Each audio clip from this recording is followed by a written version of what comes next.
Boulevard, Tales from the Crypt Skylines, Flight 666, all the way from your living room straight to hell. As we may be experiencing some turbulence, we recommend that you keep your seatbelts fastened and your body bags handy. So slip on your dead set and get ready for your most regular in-flight entertainments.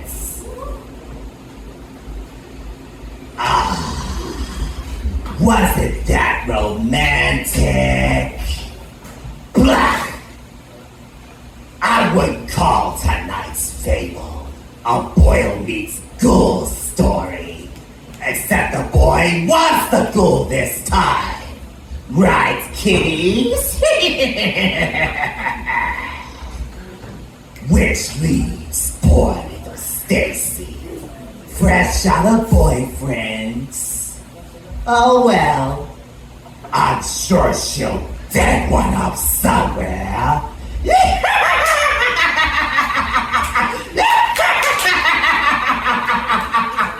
Hungry shit!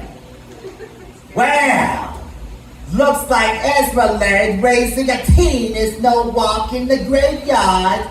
Now he needs one of those cheap coffins for himself.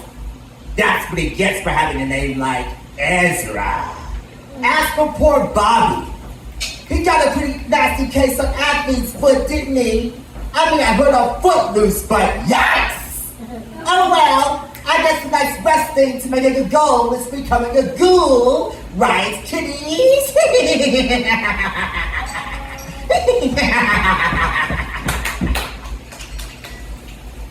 Now that's what I call romance. Boy gets girl, boy loses girl, boy gets girl and goes to pieces over here. You'll be happy to know, kiddies, things turned pretty well for Bobby. She got herself a job and started modeling for Victoria's Secret. Beautiful, beautiful. Turn your head a little more toward me. Just a little more. Little more. Ah. Perfect.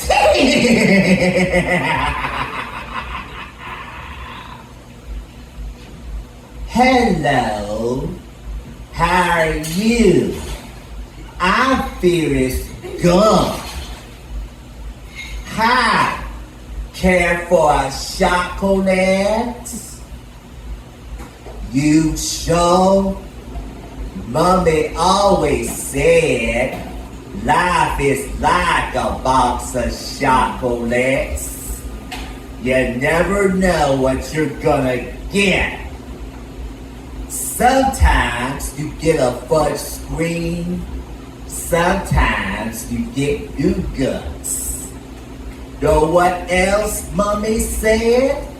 She said, scary is as scary does. Which brings to mind the man in tonight's terror tale. He's just dying to get out of the mess he's in. Literally! Happy birthday to the Crypt Keeper! Which is tomorrow.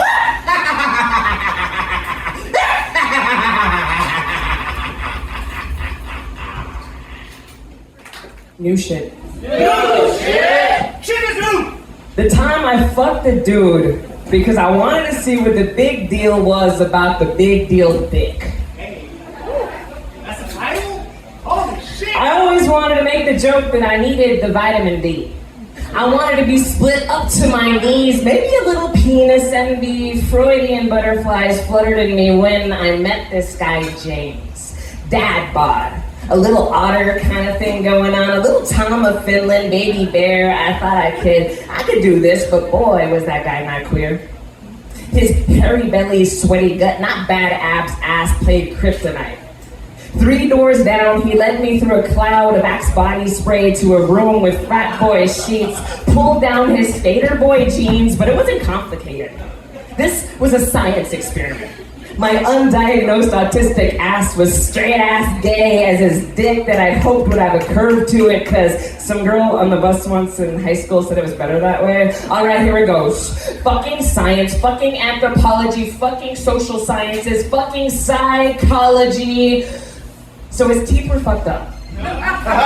From smoking past through those old Tinder photos, but fuck it, that's men, right? They're rugged and brutish. I was getting the full experience. They're statistically less likely to seek medical care without the insistence and reminders from female partners, but that's an aside. Let's get back to my thighs and the uncomfortable squirming when he pushed his boner against me. That's when I freeze.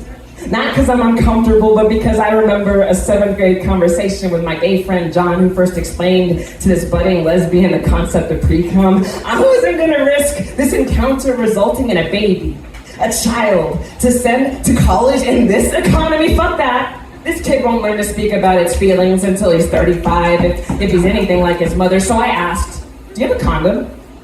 Because that's the boys' thing to do, right? Heterosocial convention, man. I remember my white friend on our way to the beach. I figured he'd bring sunblock because this güerita burns like a little bitch, but he didn't.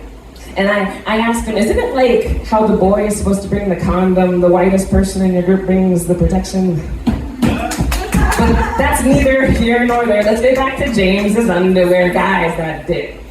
That dick was the hardest, smoothest thing I'd ever felt. I was like, damn, I thought we were the fairer sex. It was immaculately clean. Balls were trimmed tight. Oh my. He just jammed it in. That's actually pretty hot. I felt that motherfucker just take it, and I admired that.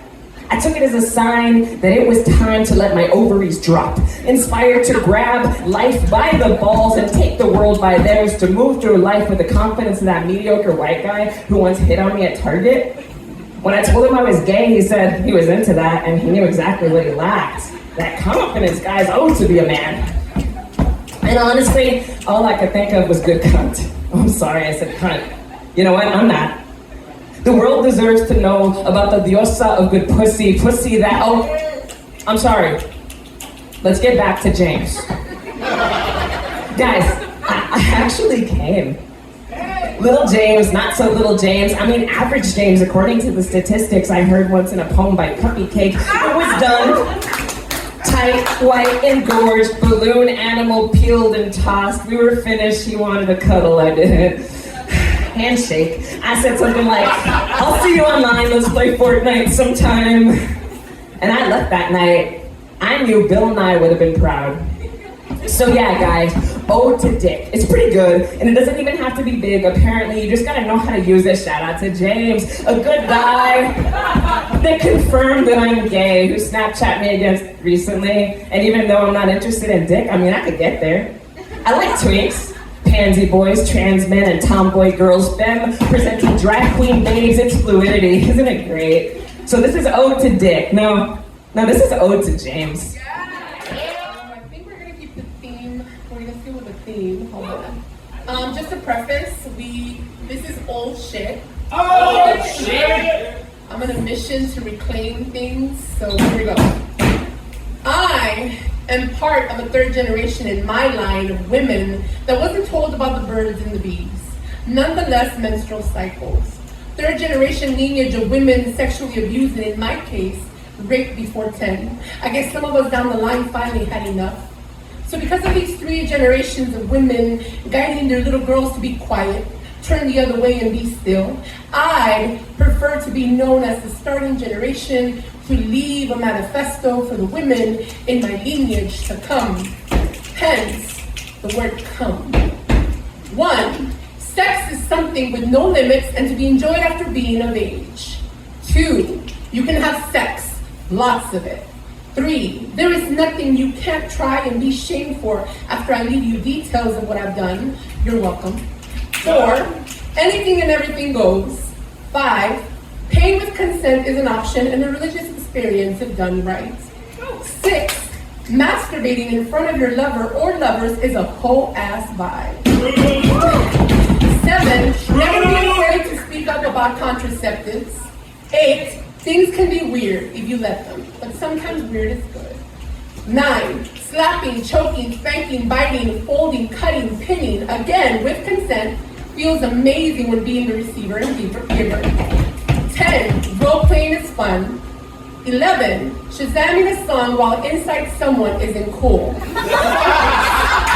Focus, Julieta. 12. Being in societal boxes stays out of the bedroom. You can enjoy sex with anyone. I've explored all options so far for you. Look at me being sacrificial and shit. And from queer women, straight men, and queer men, fucking gay men have been my favorite, then women, then straight men, but you can do whatever you want. 13. Never allow sex to be the reason you stay with someone. You should learn to service yourself first before anyone, for this matter. 14. Eye contact and lights on are the most sexual things you can do. You want them to enjoy watching godliness. They're welcome. 15. No baby voice or baby shrieks. 16. If you don't feel comfortable doing something, speak the fuck up. We are in the future. Safety is first. Safety means more comfort, meaning feeling more liberated for kinkier shit. 17. We can talk about sex. To our lovers, family, and others, we should. 8. No quickies. I like my shit to simmer. 19. Lube is needed for anal. Whether it's for you or them, do not try to be fucking brave. 20. We are capable of squirting. That means they did something very right. Don't feel shame, be proud. Make a Super Mario Brothers sound for them, letting them know they reached the other fucking level. And last but not least, 21. Make a playlist. My go-to so far has been I Put a Spell on You by Marilyn Manson, Stretch You Out by Summer Walker, and The Zone by The Weeknd. Side note on that, don't be cheap. Upgrade to no commercials too. Because joke's on you if y'all hot and heavy and a hemorrhoid commercial comes on. Oh, and watching porno while fucking can be a little too cliche. And let them know you want them to feel what Jenny Aiko said, consider yourself blessed because you got to fuck with the baddest. Let's manifest more sex. We both know our lineage really needs it.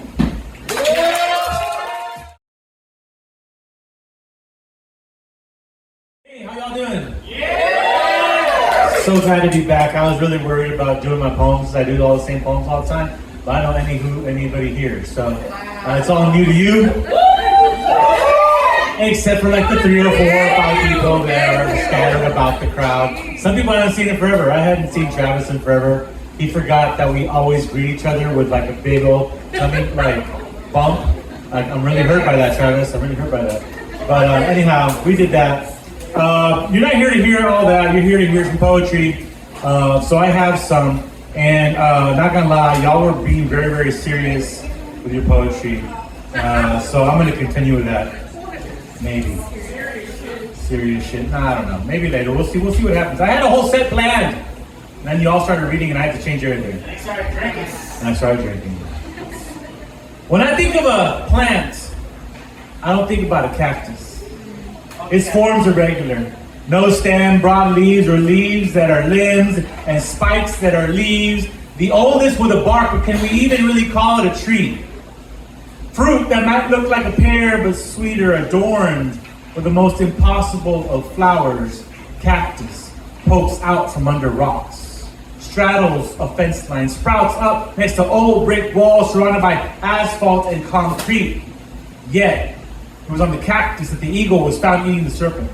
On a plant that thrives in arid climates, whose petals will cause you pain. On a plant that can be cut, discarded, on the driest of ground only to reroot itself and rise again. Refuses to give up or go away, refuses to die. El nopal is the toughest, most resilient plant on earth. What does it say about us that we eat cactus? Que comemos nopal.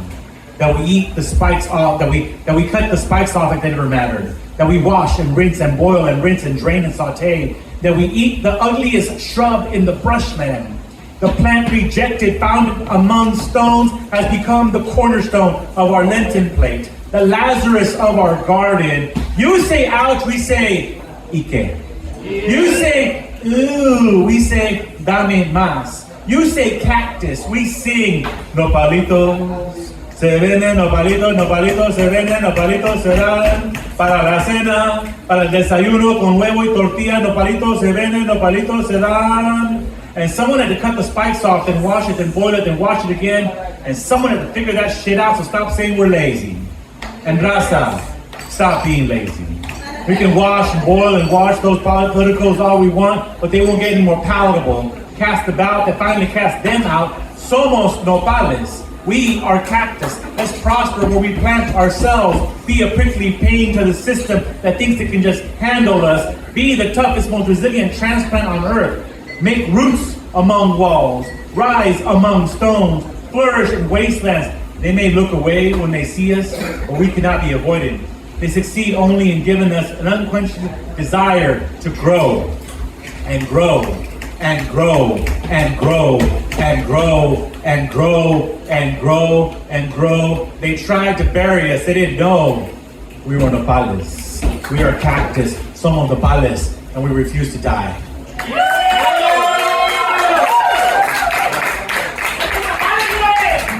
And add a way to the end of the poem from now on. Somos nopales, way, Ike. Gonzafos. All right. Speaking of Gonzafos, that's a phrase that we use quite often in Chicano or Chicanx culture. So I might have to like read something about that. Since starting out at Blog back in like 12, 15, before that, there might have been zeros in the number. I don't know. 06. I don't think it was that far. But anyway, before I started at Blog, or as I've started at Blog, as I've been at Blog, since then I've got 2 books. I got a third on the way. Been all over the country doing this poetry thing. On the board for Southern Fried. So I really thank Blog. I think that Blog was part of that. And I really appreciate that. And I've done a lot of writing since then. This poem's really long. So I'm gonna read it. Shit! Yeah. It's like I'm featuring, so I don't give a fuck. So tonight I complain to you about a series of curious creatures. So curious, in fact, that their appearance strikes feelings of what the fuck into the minds of those who encounter them. That's right. I speak of the elusive and increasingly rare Chicano. Contrary to popular belief, this legendary vato did not die out in the 80s. Yes, he is an endangered species. He's out there hustling, making deals, doing favors in exchange for beer. But if you look closely, you can still find them. In fact, there may be Chicanos even in this room.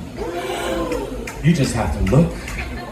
Shit, you may have encountered one without even knowing. First, there's the closet Chicano, sometimes referred to as the coconut. This, however, is a poor assumption, as that is a pejorative, and we don't use that word anymore. The closet Chicano has a degree, from college sometimes, even. He works in an office, with cubicles, wears a tie, laughs at all the jokes about disadvantaged people, lives in the suburbs, but at home, he watches novelas. Calls his family on the weekends only speaking Spanish. His name is Lorenzo Aguirre, but he goes by Larry Aguirre. Second is the convenient Chicano. You gotta watch out for this piece of poser. He forgot he was Mexican until he discovered affirmative action. He got the scholarship and the job, and is starting to feel the pressure of being the only token at work. And he's making shit up every time people ask him about his people. Yeah, I eat tamales twice a week. I got the recipe from my abuelita. He only drinks Dos Equis fully dressed because he saw it in a commercial that way. Next, the fair weather Chicano. You only spot this guy around Cinco de Mayo. You thought you spot him around 16 de Septiembre, but really he forgot about that day and planned a Cinco de Drinko party since February. This is a clear indicator of him not being a true Chicano, because no self-respecting vato plans that party at bar and events. Or plans anything for that matter. The butt Chicano. He's a Chicano, but is a Republican. He's a Chicano, but you don't understand because he was in the military. He's a Chicano, but he works for the Border Patrol. He's a Chicano, but he voted for Trump. The butt Chicano is sometimes referred to by his Mexican name, culero. Then, there's the expert Chicano. This is the most annoying motherfucker of all. He won't hesitate to explain all things Mexican to you because he knows all. He's seen all. He lived in El Paso for a month. He's the one who avoids the word Chicano and won't have chinchiladas in this town because they're not authentic. There's also the Güero Chicano. This guy grew up on the south side. His neighbors were Mexican and his friends' moms and abuelitas fed him. He drinks cheap-ass beer and buys tortillas in bulk. He speaks Pocho Spanish. So what if he's a white guy and his father's from Ohio? He's more Chicano than the culero down the block. Then there's the Moreno Chicano, also known as the Blaxican. He's a darker version of the Güero Chicano. His neighbors introduced him to cumbia, he introduced him to Kanye, and he makes better salsa than the convenient Chicano. And you don't mind that he dates your prima, and she doesn't mind either. And finally, there's the Chicano chameleon. This vato's really tricky to spot. You think you're working and going to school with the darkest skinned American until you notice that he drives an Impala. He brings tacos for his friends, handing them out without any pomp or circumstance. He jokes with custodians in Spanish, and when he sees you, he acknowledges you with a head bob, if he thinks you're cool. Otherwise, it's just, good morning, Matthew. Did you see the memo about the new deadline? And those are all the real Chicanos.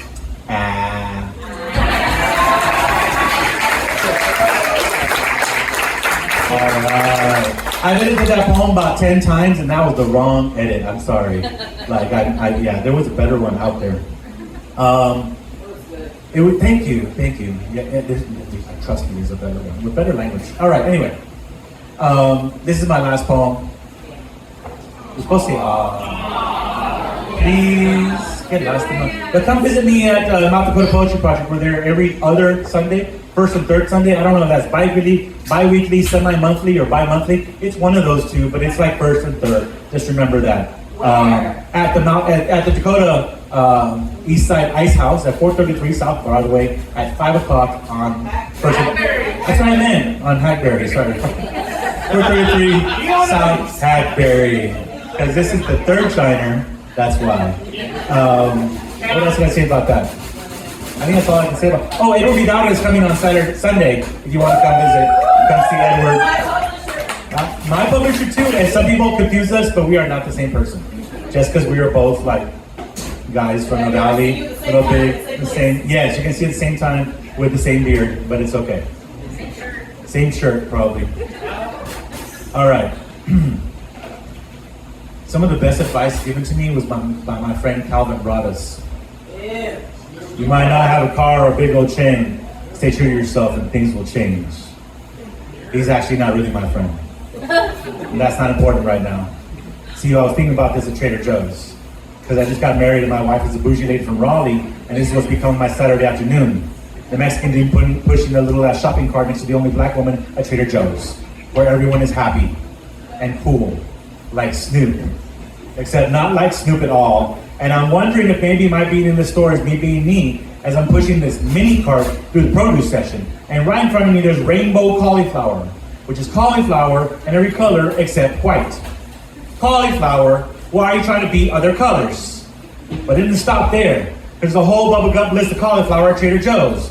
There's mashed cauliflower, cauliflower rice, cauliflower stuffing, cauliflower pizza crust, cauliflower pancakes, cauliflower kung pao tempura, cauliflower tabbouleh, cauliflower wings, and that's when I lose it, because cauliflower doesn't fly unless you throw it.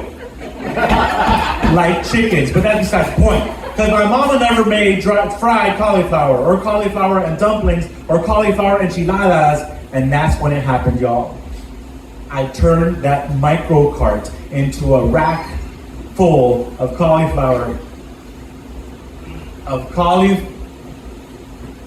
tortillas. And I heard the ancestors wail, or maybe my wife scream as she watched me faint with that Fisher-Price shopping cart still in my hands. Cauliflower, who hurt you? Cauliflower, stay in your lane. I'm gonna eat white vegetables to stop appropriating the cuisines of other cultures. There's nothing wrong with eating a whole stick of butter and some lorries can't fix. Cauliflower to you. Be cauliflower. And chicken be chicken, and rice be rice, and tabbouleh be whatever you're supposed to be. Tortillas be delicious, and Snoop be Snoop, and you be you, you be you, and you be you. I'll be me, and let's all stay true to ourselves. And I'm really hungry now. And my wife says they're gonna have chicken wings as soon as the medics can clear me.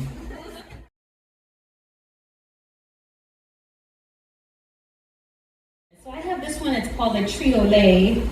And it's for me, it's a broken triolet. And a triolet is 8 lines, and it's supposed to be all romantic and sweet, like super sweet. But, so let's say light. Break my arms, This is the only way I can let go. Plants don't repot themselves, need the directive. The sun circling the nighttime rain, the fruit that's sown, break my clavicle. What was once my wing, my bravado, and go. Leave me grounded to a world with only the staples of life. Rice and beans to remind the body of its own pool and give. Break my humerus here at this hushed curve, so I never hold on so much that I can't let it all go. Break me, break me, break me, break me, break me. Leave me remembering.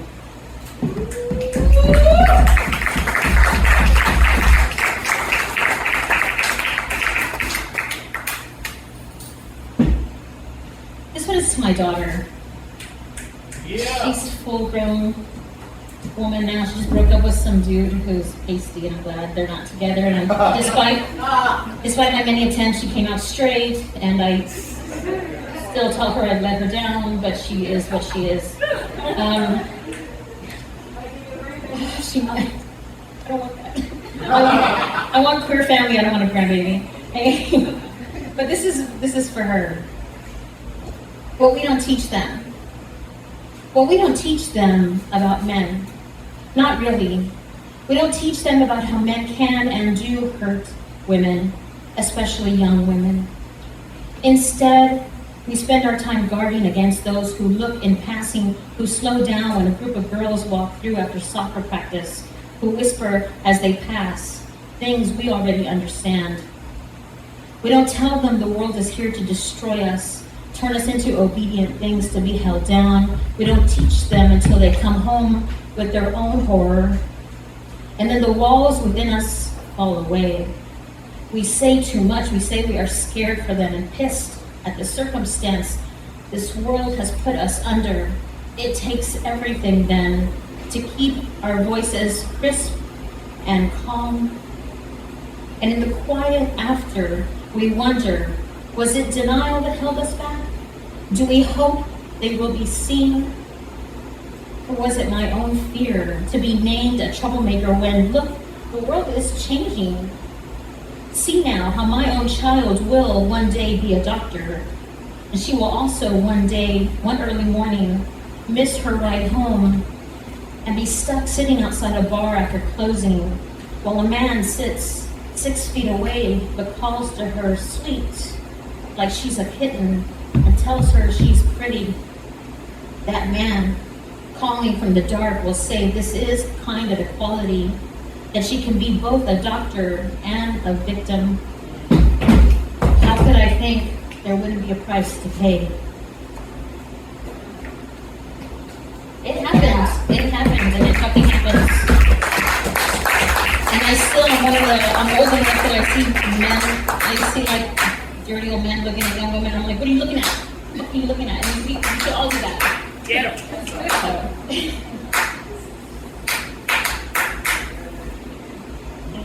So I'm gonna close because everybody's been reading like dirty shit. I love it. Yeah. I'm gonna close with something because after you do all the revolution in the street, you gotta go home and get loved on, right? So this isn't exactly that, but it's About to get sensual. It's somewhere. Hothouse flower. It is a dream without a start. Rooted by our mothers, tied to the eggs we must carry, a wish rubbed into foreheads with sweet almond oil while we sleep. Sugared flesh, creamed petals of paper cuts. The person at home has become a stranger. I sit in my car a few blocks away, parked, lights off, the radio low. I debate my tiredness. Things are not going well. I'm told compromise is a loving act, but I resist. Ounce by ounce, I feel the loss. Love is building up, they say, a fulfillment, a joy, like weddings. How girls long for them, tender-fleshed, shaded and perfumed. Fists of peonies portend happy marriages. This life we're made to hope for, collective exhaust, hate, marked calendars, gorgeous flowers. In good soil, peonies live 100 years. Planted once, they circle back each spring, claim their land again in anniversary. I'll try to make this clear. I'm lost. I saw you weeks ago on the street after years of not. You were just far enough from the bar's entrance. Non-committal cordiality is an art of denial. We first met in the second floor hallway of a small apartment, neighbors bribed with beer to allow the racket of a sometime band. Behind the drum set, sticks in hand, triggered foot tapping you. Later we sat, arm leaning on arm, avoiding each other's eyes, the clank of a pool table falling away. You walked me home through the soaked streets. It was there a block away. You pushed me against the fence. Your face, my face, wet breath, heat radiating. From the sidewalk in the dead of August, your hands pulling at my doubt. I've been told I use this mouth more than it's good for. This was years ago. Now by chance I found you. I say aloud, I'm going home, me in my lavender coat, leaving all my friends. Turning the corner of the blues bar, you have followed me. We pretend you are a stranger, you who should be home, child and wife intoxicated by sleep. Shoulders in a rush, your grip as unforgivable as I remember. I stumble. My cold lips fall into your neck, a kind of hothouse embrace. This is where I will tell myself the moment overtook me. I wasn't thinking clearly. I'd had one too many drinks. But the truth is, I wanted one. I wanted out of this facade, wanted to self-destruct and take everything with me, which requires a plan. And so I arranged for this all along. Since your name rose during conversations with a shared friend, I planned to watch you play those drums again, your shirt off in the overheated bar. Planned to have you watch me walk out, you not knowing what you were capable of, but following still. Anything to undo the life assumed for me, anything to not follow this destruction alone, because I don't know any other way out, and my house is sleeping in the darkness of the longest night of the year. Thank you all.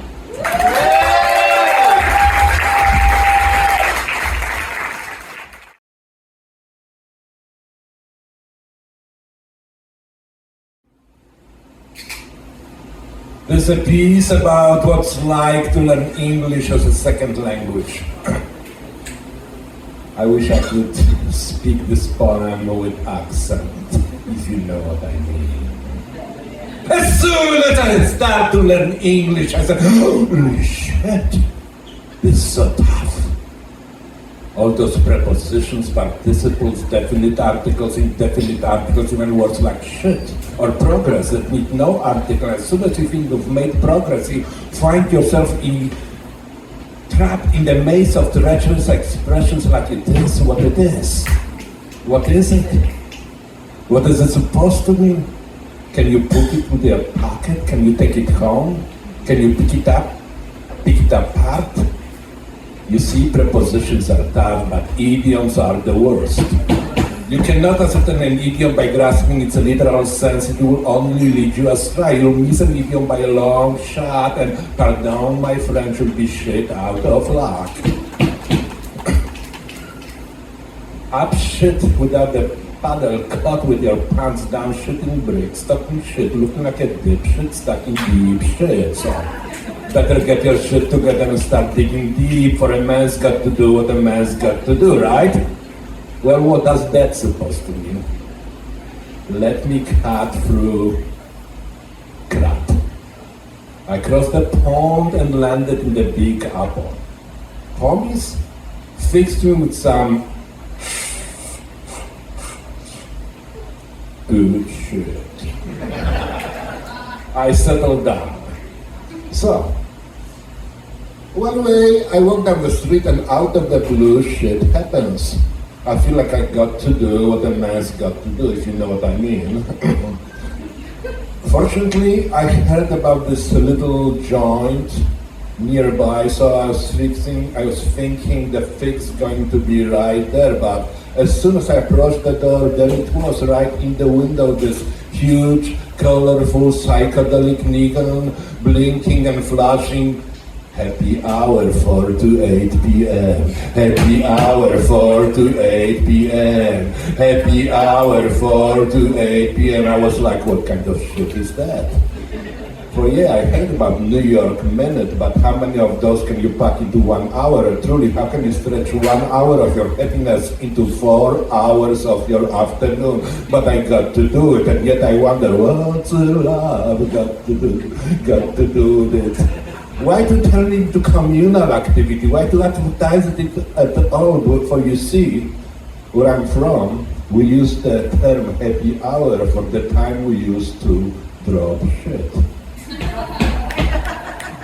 And I recall the calmness of my home.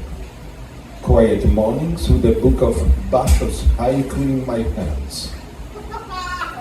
This old pond, a frog jumps in, bloom.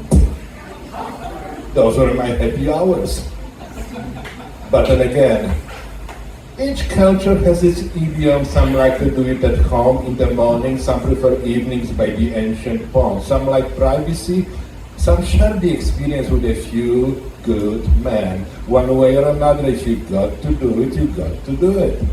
It is what it is, and who am I to mess with your shit?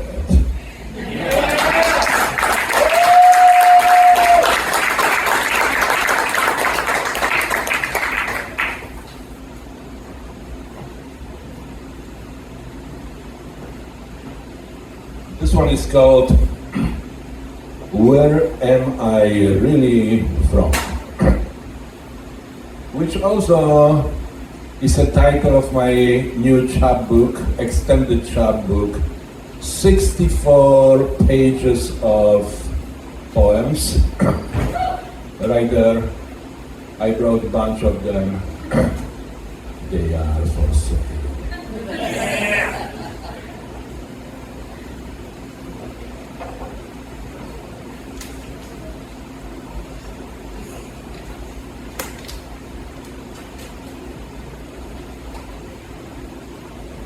Over and over and over again, I greet people with the usual "How are you?" Here, what's up? Where are you from? Detroit, I say. For I spent 4 great years in the town. I lost my heart in Motown. I still root for the Pistons. I knew you were not from here. Someone said in Corpus Christi when I live now, but most of the time I meet with incredulous stare. Yeah, right, Detroit, dude. Where are you really from? Where are you really from? I pondered this question, for the matter is serious. I feel like a beginner about to meet Zen mind. Where I'm from, really, who am I? What was my face before my parents were born? What is the sound of one hand clapping? I have no fucking idea. So I say I was born in Warsaw, Poland. Say something in Polish, I couldn't oblige. Książę brzmi w ścinie, wszedł do szyny.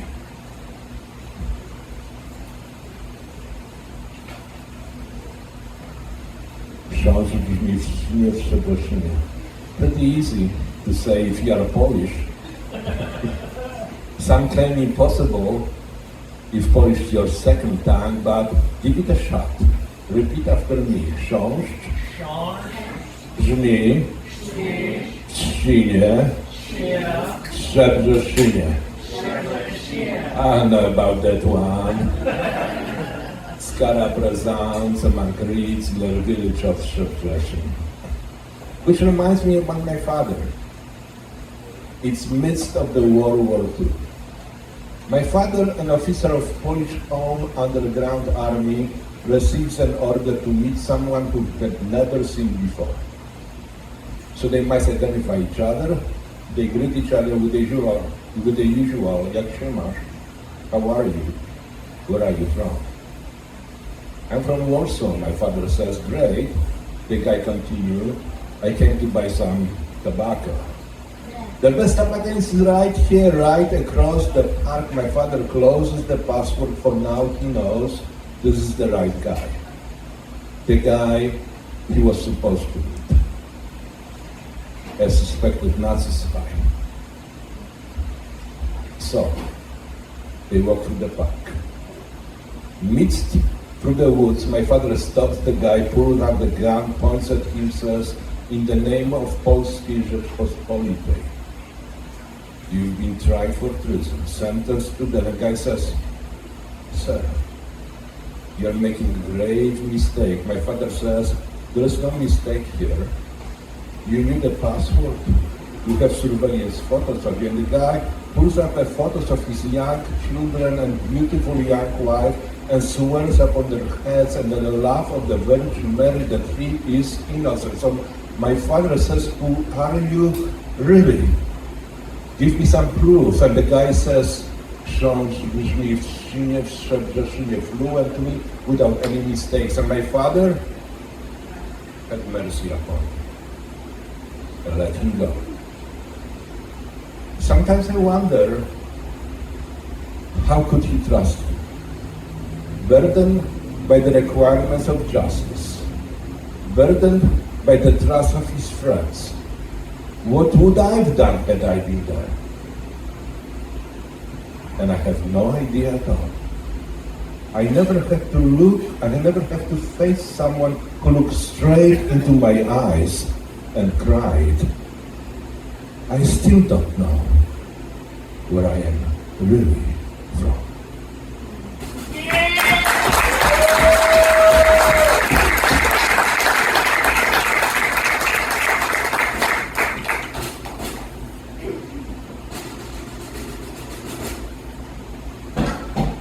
So, as Rooster said, I just finished a chapbook where I'm really from. Those two pieces I read are in this chapbook. I finished it and kind of like released energy. I was thinking, let me try to start a new series. And as Rooster said, I teach philosophy, just for real. It's not bullshit. I'm professor of philosophy. No, for real. And I decided to write poems on philosophical themes. And this is not just new shit, this is brand new shit. Brand new shit! I just wrote it a few days ago. I read it out loud only once to my girlfriend, who's been unbelievably supportive. And she said, give it a shot. So here it is. Thank goodness that God never falls asleep. On the themes borrowed from great French philosopher René Descartes and the great Irish philosopher Bishop George Berkeley. I look through a window. She's not there. Where I left her last night, right in front of the door, my car. For a moment I wonder, maybe my girlfriend took her for a ride to a corner store. But her own car is not there either, and it is not very likely she would drive two cars at the same time. Maybe I left her in the back door, I wonder, right behind our condo, but we never park our cars there either, except for that one time when these guys came to fix our AC. I opened the back door anyway. Of course, she's not there. It dawns on me, maybe it is but a dream. I wake up. Light up lights in front of our home. There are strange lights in the lot. Someone parked across two spaces, motherfucker. Lots of cars parallelly parked, motherfuckers. Lots of people are milling around and it all feels like a tailgating party. It dawns on me. Maybe this is still but a dream. And maybe I'm being deceived by a Cartesian evil demon, or maybe I live in a matrix world, nested in another matrix world, nested in yet another bigger matrix world, as if a series of nested babushka. For a moment I wonder, am I the most inner babushka? Or is there yet another even more inner babushka nested in me? In a series from which we'll never wake up. I wake up again to teach a philosophy class on the topic of Descartes, Berkeley, and Cartesian evil demon. I ask students if any of them thinks that the world disappears when no one is watching it. Rooster says that food in his fridge disappears when he is not watching it. Eddie replies, you need better roommates, brother poet. I conclude it is not a dream, nor it is a grand deception by the motherfucking evil demon. It is a fucking nightmare. I wake up again. My dog Kitty is nesting on a pillow right behind my neck. Thank goodness. I thank Bishop Berkeley for assuring us that God never falls asleep and always watches the world, so the world, is more or less stable and we can find our cars right about where we have parked them a night or two ago.